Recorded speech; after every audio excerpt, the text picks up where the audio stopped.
नमस्कार। प्रादेशिक समाचार के साथ मैं पूनम करकट्टा। पहले मुख्य समाचार। आज देश में नए साल से बैंकिंग, यूपीआई और जीएसटी समेत कई नियमों में बदलाव। रेलवे की नई समय सारणी भी प्रभावी।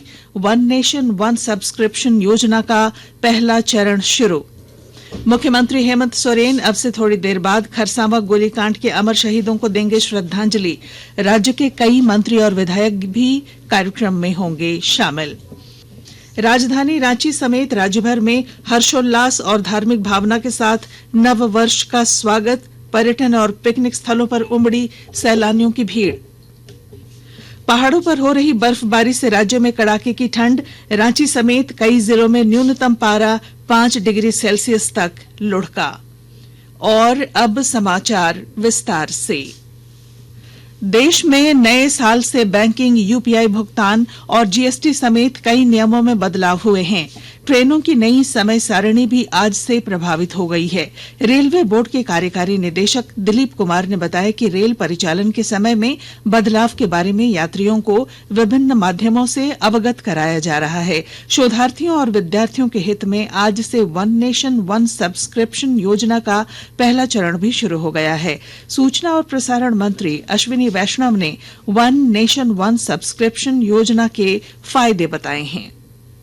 अच्छा जर्नल एक्सेस कितनी कम रहती, इसलिए प्रधानमंत्री जी ने इसको एक नए स्वरूप में डाला है कि क्यों ना हम सभी यूनिवर्सिटी अपने रिसोर्सेज को पूल कर ले, कॉमन करके जितने विश्व प्रसिद्ध जर्नल हैं उन सबको खरीदें, उनका सब्सक्रिप्शन करें और उसके बाद में देश भर में जितने भी हमारे एजुकेशनल इंस्टीट्यूशंस हैं उन सब में वो उपलब्ध हो जाए। It's a very interesting thought and this has led to the 6,000 crore programme for one nation one subscription. मुख्यमंत्री हेमंत सोरेन अब से थोड़ी देर बाद खरसावां गोलीकांड के अमर शहीदों को श्रद्धांजलि देंगे। श्रद्धांजलि कार्यक्रम में राज्य के कई मंत्री और विधायक भी कार्यक्रम में शामिल होंगे।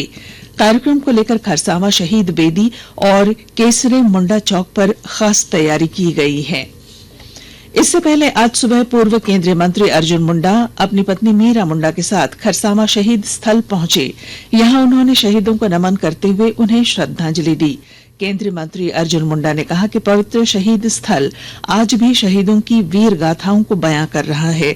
श्री मुंडा ने कहा कि वर्षों पूर्व जिस उद्देश्य को लेकर लोगों ने अपनी कुर्बानी दी उसकी कीमत आज जनमानस को समझना होगा। धनबाद रेल मंडल की पहली मैकेनाइज्ड लॉन्ड्री ने काम करना शुरू कर दिया है। कोचिंग डिपो में आउटसोर्सिंग कंपनी की मदद से ये लॉन्ड्री खोली गई है।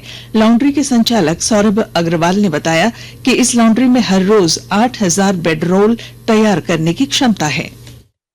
यदि 16 घंटा हम अपना प्लांट चलाते हैं, चाहे बारिश हो या धूप हो, सर्दी हो, कोई फर्क नहीं पड़ता है। इससे हम 8,000 बेडरोल पूरा क्लीन, एकदम स्वच्छ, स्टेरिलाइज्ड हम इनको रेल में सप्लाई कर सकते हैं। 8,000 packets which is 16,000 bedsheets, 8,000 pillow cover and 8,000 hand towel. यहाँ पे हमारे पास ड्राई क्लीन मशीन है जो आपका ब्लैंकेट करता है और फिर हम पिलो भी वॉश करते हैं हमारा इसमें।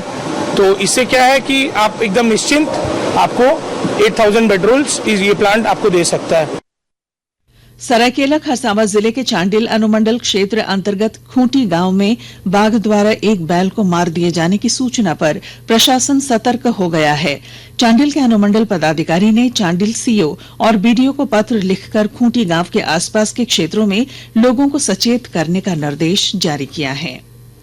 रांची में आयोजित राष्ट्रीय खादी एवं सरस मेले में खूंटी के ग्रामीण उत्पादों को खूब सराहना मिल रही है और ब्यौरा दे रही हैं हमारी संवाददाता।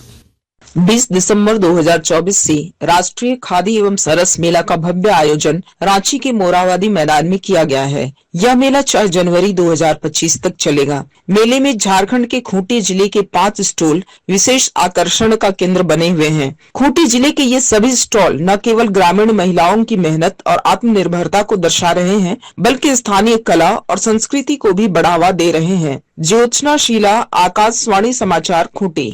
पुलिस महानिदेशक अनुराग गुप्ता ने राज्य को पूरी तरह से उग्रवाद मुक्त करने के लिए सूचना तंत्र को मजबूत बनाने और नक्सल अभियान तेज करने का निर्देश दिया है। वीडियो कॉन्फ्रेंसिंग के जरिए नक्सल प्रभावित जिलों में चल रहे नक्सल अभियान की समीक्षा करते हुए श्री गुप्ता ने उग्रवाद के संपूर्ण उन्मूलन के लिए माओवादी स्प्लिंटर ग्रुप और आपराधिक गुटों का संपूर्ण रूप से खात्मा करने के लिए सूचना तंत्र को मजबूत करने के साथ अन्य कार्रवाई करने संबंधी दिशा निर्देश दिए। आकाशवाणी के ताजा तरीन समाचारों के लिए आप हमारी वेबसाइट newsonair.gov.in पर लॉग ऑन कर सकते हैं। ताजा समाचार X handle @AIR news alerts और Facebook page all India radio news पर भी उपलब्ध है। आप प्रादेशिक समाचार एकांश के एक्स हैंडल @AIR न्यूज _ और फेसबुक, इंस्टाग्राम पेज तथा YouTube channel AIR news Ranchi पर भी हमारे बुलेटिन सुन सकते हैं। प्रादेशिक समाचार आप आकाशवाणी रांची से सुन रहे हैं। राजधानी रांची समेत राज्य भर में पारंपरिक हर्षोल्लास और धार्मिक भावना के साथ नए वर्ष 2025 का स्वागत किया जा रहा है। राज्यपाल संतोष कुमार गंगवार और मुख्यमंत्री हेमंत सोरेन ने सभी को नए वर्ष की हार्दिक शुभकामनाएं दी हैं। नव वर्ष पर राज्य के तमाम धार्मिक स्थलों पर लोग सवेरे से ही भगवान के दर्शन के लिए पहुंच रहे हैं। पर्यटन और पिकनिक स्थलों पर भी सैलानियों की भीड़ देखी जा रही है। नव वर्ष के पहले दिन बाबा बैद्यनाथ मंदिर में श्रद्धालुओं की भीड़ उमड़ पड़ी है। बाबा बैद्यनाथ मंदिर में पूजा अर्चना करने के लिए श्रद्धालु देर रात से ही कतारबद्ध होने लगे थे। सुबह 4 बजे बाबा का मंदिर खुलने के बाद श्रद्धालुओं द्वारा बारी बारी से जलार्पण शुरू किया गया। हमारे संवाददाता ने खबर दी है कि श्रद्धालुओं की कतार 2 किलोमीटर लंबी हो गई है। देवघर डीसी विशाल सागर ने बताया कि श्रद्धालुओं को सुलभ जलार्पण की सुविधा उपलब्ध कराने के लिए जिला प्रशासन कटिबद्ध है। इधर देवघर के एसडीओ लगातार स्थिति पर नजर रख रहे हैं। उन्होंने उम्मीद जताई है कि आज करीब 3 लाख श्रद्धालु जलार्पण कर सकेंगे। श्रद्धालु आए हैं घर से भी और बाहर से भी। लाइन लंबी है। हमें उम्मीद है कि हम लोग 2 से 3 लाख के बीच श्रद्धालुओं का दर्शन आज करा पाएंगे। सुबह से लाइन 4 बजे से चालू है। स्पेशल लाइन जो सीढ़ी दर्शनम है उसमें भी काफी भीड़ चल रही है। हमें आशा है कि 4-5 बजे तक मंदिर में भीड़ थोड़ी कम हो जाएगी और उसके बाद शाम की पूजा चालू होगी। प्रधानमंत्री नरेंद्र मोदी के विद्यार्थियों के साथ संवाद कार्यक्रम परीक्षा पे चर्चा की 8वीं कड़ी इसी महीने आयोजित हो सकती है। कार्यक्रम के लिए MyGov पोर्टल पर पंजीकरण शुरू हो चुका है और यह 14 जनवरी तक चलेगा। इस कार्यक्रम का उद्देश्य परीक्षा का तनाव कम करना तथा विद्यार्थियों, शिक्षकों और अभिभावकों को इस अवसर को उत्सव की तरह मनाने के लिए प्रोत्साहित करना है। केंद्रीय शिक्षा मंत्री धर्मेंद्र प्रधान ने परीक्षार्थियों, अभिभावकों और शिक्षकों को ज्यादा से ज्यादा संख्या में पंजीकरण कराकर इसमें भाग लेने की अपील की है। मौसम। पहाड़ों पर हो रही बर्फबारी का असर झारखंड में भी दिख रहा है। पिछले 24 घंटों के दौरान रांची सहित राज्य के कई जिलों में न्यूनतम तापमान में 5 डिग्री सेल्सियस तक की गिरावट दर्ज की गई है। अधिकांश जिलों में न्यूनतम तापमान 10 डिग्री सेल्सियस के नीचे पहुंच गया है। सर्द हवाओं के कारण कनकनी बढ़ गई है। मौसम विभाग के अनुसार अगले 4 दिनों तक मौसम में कोई बड़ा बदलाव नहीं आएगा। छत्तीसगढ़ की राजधानी रायपुर में आयोजित 24वीं राष्ट्रीय वनवासी क्रीड़ा प्रतियोगिता का समापन हो गया है। अंतिम दिन खेले गए फुटबॉल के फाइनल मुकाबले में संताल परगना ने केरल को टाई ब्रेकर में 1 के मुकाबले 4 गोल से हराकर खिताब पर कब्जा जमाया। केरल की टीम उप विजेता रही और झारखंड की टीम ने तीसरा स्थान हासिल किया। और अब बुलेटिन के आखिर में मुख्य समाचार एक बार फिर। आज देश में नए साल से बैंकिंग, यूपीआई और जीएसटी समेत कई नियमों में बदलाव। रेलवे की नई समय सारणी भी प्रभावी। 1 नेशन 1 सब्सक्रिप्शन योजना का पहला चरण शुरू।